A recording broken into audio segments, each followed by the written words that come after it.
Just the way that the media has portrayed them as a villain or a monster, they tend to get a lot of that fear that is generated in people.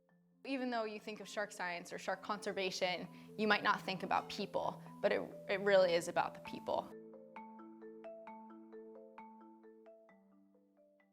My name is Heather Ware, and I'm the Shark Center manager for Shark Center Chatham. The Atlantic White Shark Conservancy was started in November of 2012 with the mission of supporting the research that was being done here on white sharks and using that research to then inform public safety initiatives and educational programming using fact-based information and research. So since then, in 2012, over the last 10 years, we have grown to become a globally recognized name. And when it comes to white shark research, we are the go-to for media inquiries, educational programming, outreach, and research collaborations. So the white shark population on Cape Cod is something that people aren't as familiar with as you would expect because for a long time they weren't in the area as much as they are today. So for many years the seals were hunted. Because of that, there wasn't a food source for white sharks, so they couldn't sustain themselves around here in any significant numbers. So what we're seeing today is the effects of protections on both seals and white sharks. So we're starting to see them in healthy numbers. What is that population size? We can't say just yet. We are in the middle of doing a population study that will help to answer that question. And once we have that baseline, we can start to say, is the population increasing or decreasing from one year to the next? But before this study, that research hadn't been done really in the area in the Northwest Atlantic. So the Atlantic White Shark Conservancy is made up of multiple arms. So first, we have our research team. So they're led by Megan Winton. She's our lead research scientist, and she has a team of scientists that she works with to collect that research and do that research. She also collaborates with a whole list of organizations and people locally, regionally, and nationally. The education team is led by our education director, Marianne Walsh, and again, we do a lot of things. So there's a lot of different moving parts on the education team. Education team members do programming in schools, for community groups, and for a whole host of different organizations. My name is Carrie Flint, and I am a biology and anatomy teacher at Monomoy Regional High School.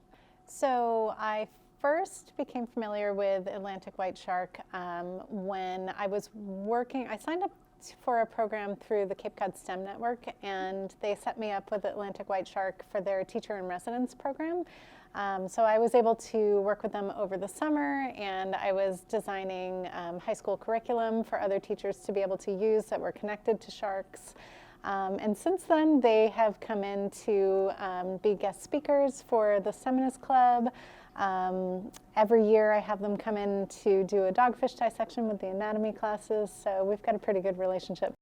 I learned a lot when I was there working as a teacher in residence, and what I loved about it really was just how much I learned about the local community and the importance of the white sharks, and then being able to really incorporate that into biology classes to make things a little bit more relevant for students so that they understand the connection to their local community has really been fantastic. So Shark Center Chatham and Shark Center Provincetown are the educational facilities for the Atlantic White Shark Conservancy.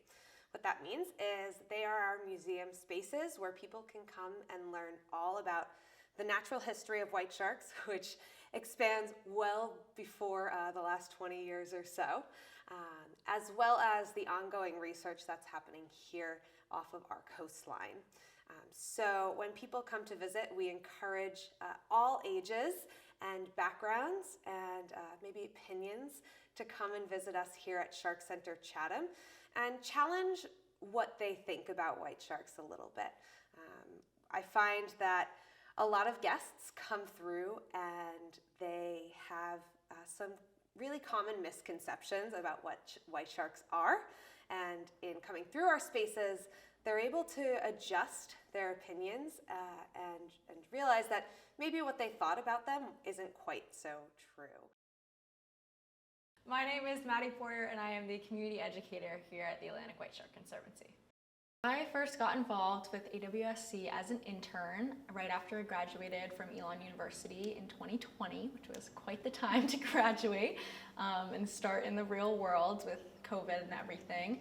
But I found the opportunity because as a kid, I grew up and I would watch Shark Week, and I saw Dr. Greg Skolmel of the Massachusetts Division of Marine Fisheries doing research right here in my backyard.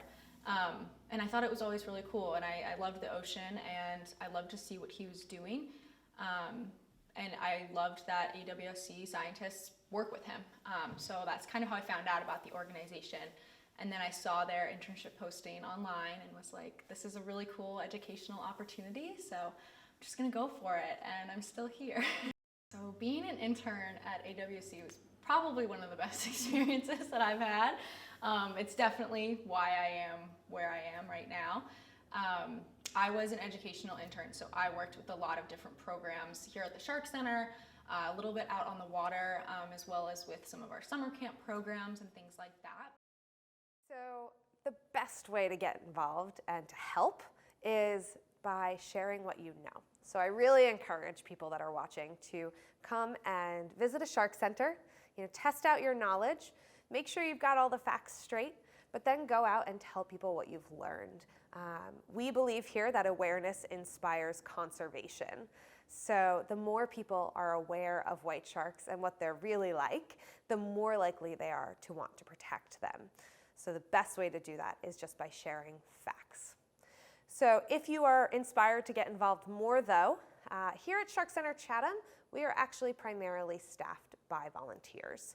So we really rely on volunteers to do the day-to-day operations of working with guests or running our admissions or our merchandise, our shop. So if you're interested in volunteering, you can find forms on our website to sign up to do that. And then there's always the option to donate, or by purchasing merchandise in our shop or online, you are still supporting the cause financially. I think the thing that people don't always realize about education is that it can be so powerful. We get to a point in our lives where, okay, we're done with school, I'm done with learning. And you forget that there's so many ways that you can still connect with other people and with other subjects and learn something new.